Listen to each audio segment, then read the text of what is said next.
Ladies and gentlemen, welcome back to the channel. I was trying to figure out what type of content I should make for you guys. It's currently Wednesday. It's usually when I film my videos, if not earlier in the week. So I thought I would do something a bit different, something I've not really done before. And that is me reacting to your guys' takes. And before I actually start this video, I just want to say that I've had some bad takes. I'm not going to pretend that I know everything and just have a go or have a laugh at you guys for your footballing opinions. For example, I once said that Pedro Porro was going to be the best right back in the world, and I also said Joseph Martins could easily play for Real Madrid, and last but not least that Marcus Edwards was better than Anthony Gordon. But today we can have a look at your guys' football takes. There was a tweet that went viral a few months ago, and it was from the Football Tavern. If you were out with your pals, you'd give an unpopular football opinion, but you'd believe it. What would that be? And there were some absolute belters. Some I agree with, and then some that are absolutely bonkers. But what I want to know is, what is your most controversial football opinion? Let me know in the comments down below. And what do you think is the worst one in this video, or the best one that you've seen in this video? So without further ado, let's get on to the first one. First of all, we got Scotty Rudds at Bad Boy of Bowls, who says Messi, Pedro and David Villa were a better three than Messi, Neymar and Suarez. And I can understand this one because I think David Villa is probably the most underappreciated player in terms of, maybe not so much modern day, but I remember watching David Villa growing up and he was fantastic. Like, he was just such a good player. I even had my hairstyle like David Villa when I was like 10 or 11. He was a fantastic footballer. And Pedro actually is quite an interesting case for being underrated as well. But I think if you look at the output of Messi, Neymar and Suarez and what they were able to achieve in the season, you can make the case. But I think the case that you could potentially be right in this is that, it's always personal opinion. You might prefer to watch Messi, Pedro and Villa because maybe they were better in your terms of what you think football should be. But in terms of output, in terms of trophies, in terms of, how they impacted the game, in my mind anyway, there's no doubt that Messi, Neymar, Suarez is arguably the best front three of all time, especially at least in modern day from what I've seen. There's some close ones like, for example, Benzema, Bale, Ronaldo, and of course there are a few others you could probably name. But for me, Messi, Neymar and Suarez are the best three of all time. But still, Messi, Pedro and Villa is nothing to laugh at as well. They were each fantastic players in their own right. Messi and Pedro still playing. David Villa was, I think he was already about maybe 30 or so when he was at Barcelona. So maybe a late peak, but still a fantastic footballer.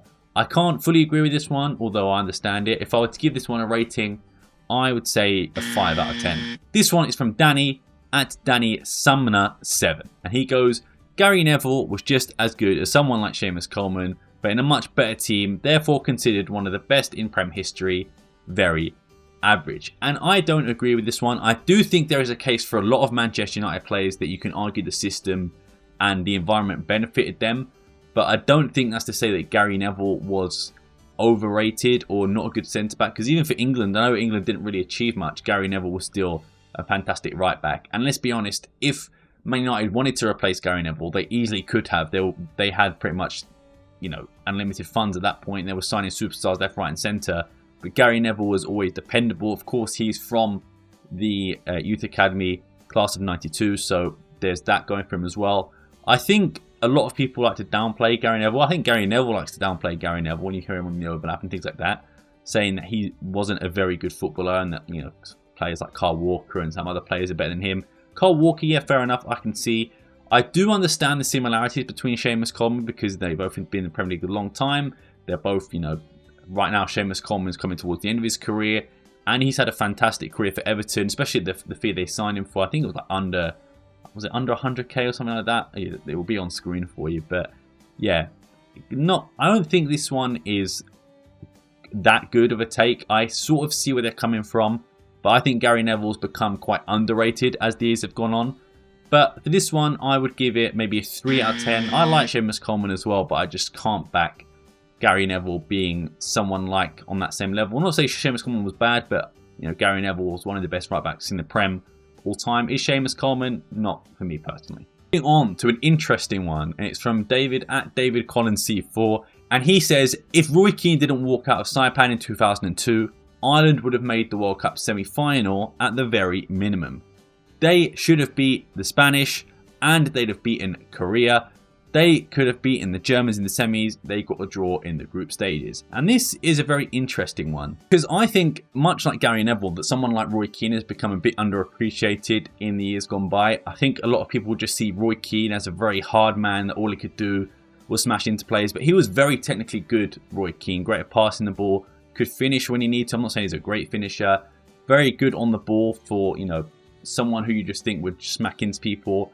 And I actually don't think this is out of the realms of reality, because if you look at their qualification in 2002, the World Cup draw, they finished level on points with a very good Portugal team. They finished ahead of the Netherlands, who still had a very good team.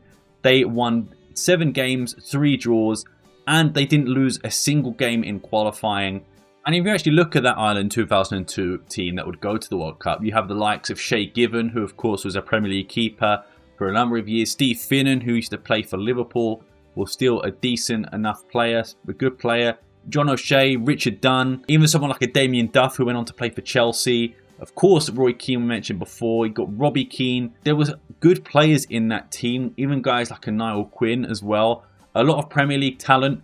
So for me, I don't think it's that crazy to suggest that in the 2002 World Cup. Of course, we will never know because Roy Keane walked out. But I do think it's an interesting theory because Ireland were a good team there, a solid squad. Of course, the superstar of that being Roy Keane. But I've just named a few players that were decent enough. And like I said, in the qualification, they didn't lose a single game in a group with Netherlands and Portugal.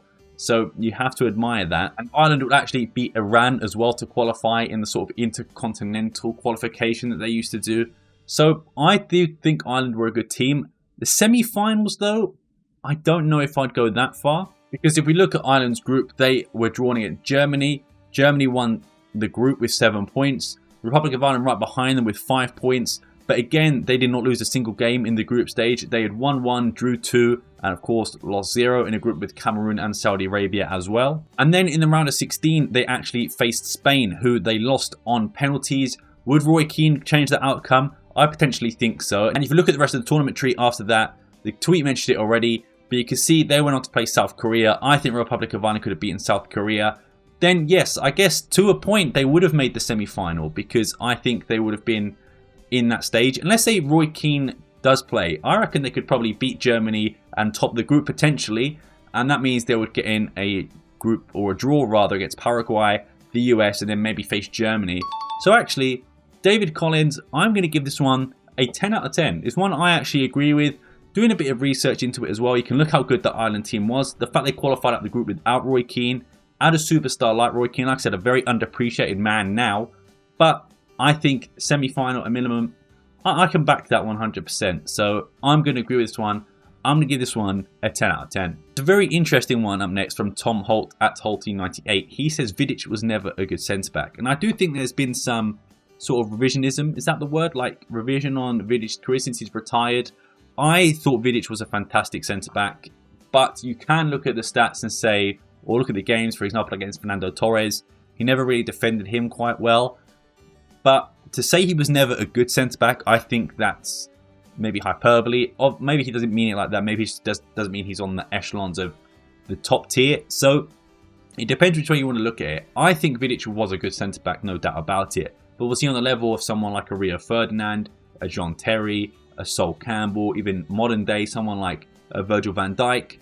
Potentially not. Would you have him top 5 Prem centre-backs? Is there someone else that maybe I'm missing? Was Vidic up to that level? Do you think there's anyone right now that's better than Vidic? I know Arsenal fans love to go on about Gabriel and Saliba.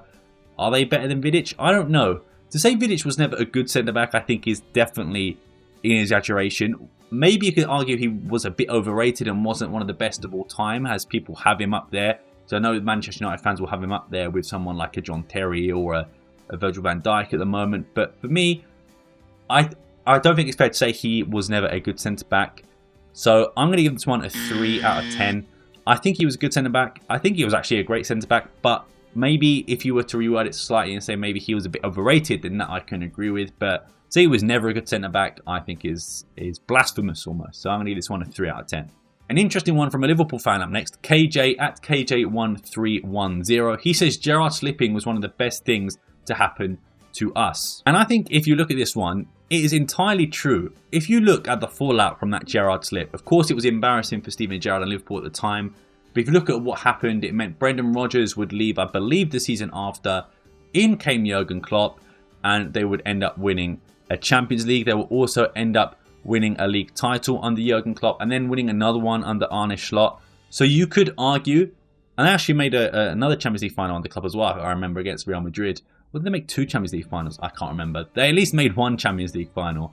Actually, no, I think it was 2 Champions League finals and a Champions League. I'll be corrected in the video. But they became a powerhouse in football due to that Gerrard slipping. Bringing Klopp in, of course, was a masterstroke, as anyone could have seen at the time. Although he did have a few doubts at the time, to be fair, and I probably was one of them. But when you look at how Liverpool are now, or were under Jurgen Klopp, winning Champions Leagues, winning league titles, something they hadn't done, I believe, since the Premier League was, rebranded in '92. So I could actually agree with this one. I'll give this one a 10 out of 10 as well. Spot on, I think. Obviously, it would have been nice to win it with Gerrard there. But maybe with Gerrard winning that league, maybe you keep hold of Brendan Rodgers for a bit longer. Maybe Jurgen Klopp goes to someone like, I don't know, Manchester United, or he stays in Germany, or he goes to, I don't know, Spain, whatever it is. Maybe he doesn't go to Liverpool, and maybe those Champions Leagues don't happen. But it's also not to say that maybe if Brendan Rodgers did win that league, maybe Liverpool would have transformed and kicked on anyway. But I still think it's a very good point that KJ makes, is that, the fallout from it arguably made Liverpool a better side in the long run. Although probably not right now. A very, very interesting one now from Sean Woolley. He says Jamie Vardy has had a better career than Harry Kane. And I remember having this debate in a group chat with a few friends. I want to say, what was it, about a year ago? I think it was just before Harry Kane won the Bundesliga. And they all were saying that Jamie Vardy's had a better career. And I could not disagree more. Like, I understand from the sort of rags to riches story. In terms of football story, you could argue Jamie Vardy has had a better football story than Harry Kane. But when you look at Harry Kane will be remembered as one of the best Premier League strikers of all time. He was very close to eclipsing Alan Shearer's record. He'll be known as someone who's got a World Cup Golden Boot. Maybe if he has a Premier League, maybe it's the one thing he's missing. I mean, there's still time to come back to England from Germany and even win something for England as well with the World Cup coming up.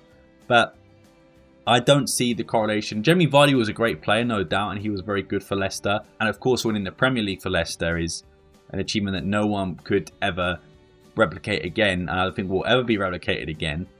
But to say that he's had a better career than Harry Kane, I disagree, just in terms of stats and output and individual honours. Like I said, I think the story there is for Jamie Vardy. If you were to argue who's had the better football story, sure, give it to Jamie Vardy. But in terms of who's a better overall career, I would personally say Harry Kane. Who would you like? Do you know what I mean? If I were to ask you, let me know in the comments. Would you rather have Jamie Vardy's career or Harry Kane's career? For me, I'd 10 times out of 10 pick Harry Kane over Jamie Vardy. But I guess, like I said, if you want to like romanticize the story, of course, it's Jamie Vardy. So I'll give this one like a 4 out of 10. No, I'll give it a 5 out of 10. I can understand where they're coming from, but I personally disagree. I can see both sides to it, but for me personally, I would rather have Harry Kane's career than Jamie Vardy's. Now we're getting on to the really, really bad takes. And in with Dominic Booth at DomBooth19 is that Steven Gerrard isn't in the top 20 Premier League centre mids. If you can name 20 centre mids better than Steven Gerrard, I will give you plaudits. I was going to say money, but I'm not going to do that. But there's no way you can name 20 Premier League centre mids that are better than Steven Gerrard. I think there is a few you could put in. I think, for example, Kevin De Bruyne is the best Premier League midfielder I've ever seen. I think it's very close if you were to argue the case between Lampard, Scholes and Gerrard, but I think they're all in amongst each other. And to be fair, I think if you were to ask 5 different people, just random football fans, not of Liverpool, Manchester United or Chelsea, if you were to ask them to rank them, I guarantee majority of them will have a different ranking system. But I don't think there'll be a lot of any of the same. There won't be a general consensus, is what I'm trying to say. I know I worded that poorly. But for me, Steven Gerrard, of course, is in the top 20. He's in the top 10, if not top 5. I know there's some other players in there that you could probably include. Someone like a Rodri, of course, won the Ballon d'Or as a midfielder. Yaya Toure, Patrick Vieira. But Steven Gerrard is up there as well, man. He was a fantastic player.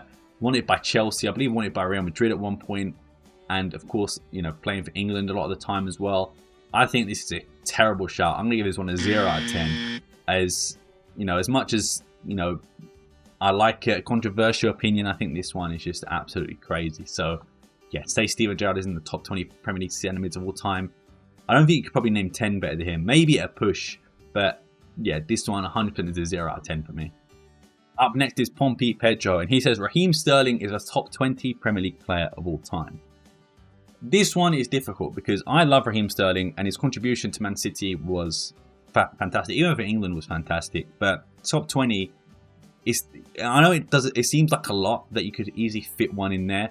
But if you look at, the list, you've got Thierry Henry, you've got guys like Alan Shearer, Ronaldo, Wayne Rooney, Frank Lampard, Steven Gerrard, Paul Scholes. We're already at 7. Patrick Vieira, Roy Keane, John Terry, Aguero, Rio Ferdinand, Virgil van Dijk. Like, we're already, 13?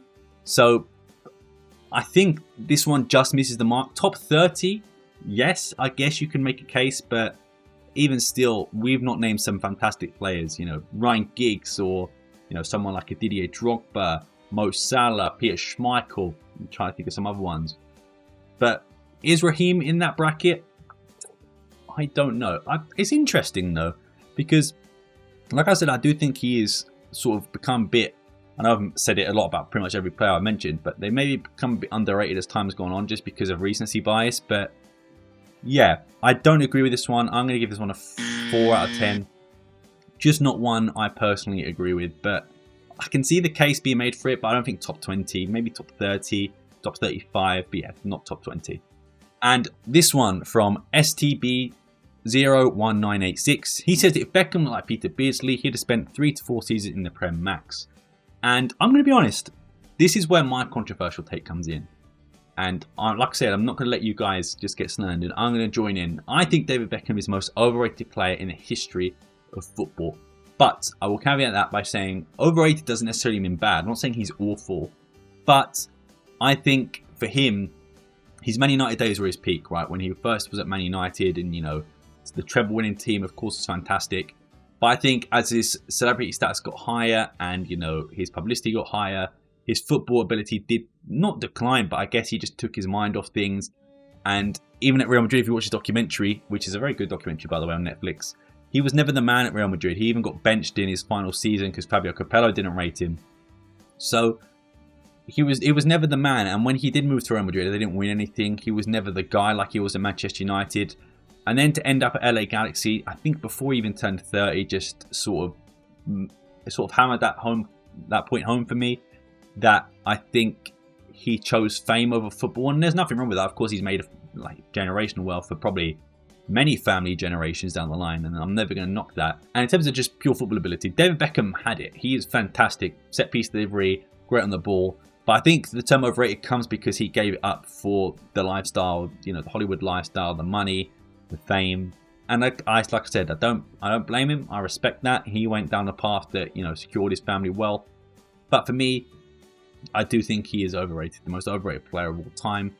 I think, like I said, good player, but just not for me. I agree with this one. If he looked like Peter Beardsley, he wouldn't be who he was, and I'm going to agree with that. 10 out of 10. And sorry, just to finish my other point, what is annoying about him going to LA Galaxy is when he went to AC Milan and PSG, he was still serviceable. He was still a good player at that level, and that's what was annoying. He could have easily gone to AC Milan or PSG or someone like that, or even gone to back to United or Arsenal, whoever it would be, and still be a decent player. But he chose LA Galaxy, which I guess is now a trend, with Saudi in America. But yeah, just disappointing. The last two I have is from @ShaneMadden92, and he says Decker's quotes, "Rice is wildly overrated. He's Jordan Henderson with admittedly way better set piece delivery, but not the trophy cabinet. Arsenal have gotten worse since they got rid of Xhaka, and £105 million for him." This is awful take. Like, I understand people might not like Arsenal or Declan Rice, but and I guess I can even see the take of him being overrated. But to compare him to someone like Jordan Henderson, who of course is no slouch, Jordan Henderson's a fantastic player, and to say that Arsenal have gotten worse since they've signed him is just incorrect. When you look at last year in the Champions League against Real Madrid, how I know you mentioned admittedly with way set piece delivery, but it's not about that. I think people who would just say that he's a set piece merchant don't watch Declan Rice play. He's fantastic on the ball. He's a great passer. He's a great dribbler for someone his size. He can take on a man if he wants to. Good long shots as well. I really like Declan Rice, and I think to say he's overrated is crazy. I think, you know, like I said, that bit I can sort of understand. But say Arsenal have gotten worse since they got rid of Xhaka for him, I think is crazy. And maybe that's because Xhaka's doing well at Sunderland right now. Although at the time of the tweet, I guess he wasn't. And I don't even think it was at Sunderland at that point. But to say that, I think is crazy. 0 out of 10 for me. Just, I cannot agree with that in the slightest. Like I said, I can see the take of him being overrated. But for me, I cannot say he's close to Jordan Henderson in terms of ability. I think, of course, Jordan Henderson has the better career right now, the better CV, better trophies, things like that. But no, Declan Rice, for me, is clear. And last but not least, we have the worst take here. But before we get into it, let me know what your favourite take of this video was and what the worst take of this video. What is your favourite take in football in general? What is your most unpopular opinion? Let me know in the comments down below. But Joe Hunter, mate, we need to have words. He says, and I quote, "Sergio Busquets robbed a living as a footballer." That is the worst statement I have ever heard. How can you say someone like Sergio Busquets, who was so good on the ball, fantastic, pretty much revitalised what a holding midfielder was, and in that team of Barcelona, even towards the end of his tenure with Barcelona, so good, man. He is a fantastic player. Once in a lifetime generational star is Sergio Busquets. And I think, you know, for someone to say this, maybe didn't watch the Liga growing up, or maybe wasn't tailed into Sergio Busquets. I know a lot of people just assume, much like a Roy Keane, that Sergio Busquets was more of like the play actor, you know, sort of cheater type of guy. But he was that when he first got on the scene. You know, when we were watching El Clasico, he used to do it all the time. But as time got older and time went on, even, he was fantastic. And there is no way he robbed the living as a footballer. Sergio Busquets is arguably one of the best holding midfielders, if not the best holding midfielder of all time. So Joe, I'm giving that one a minus 100 out of 10. That is so poor. But let me know what your football opinions are. This has been the end of this video. Thank you very much for watching. I will see you next time, and peace.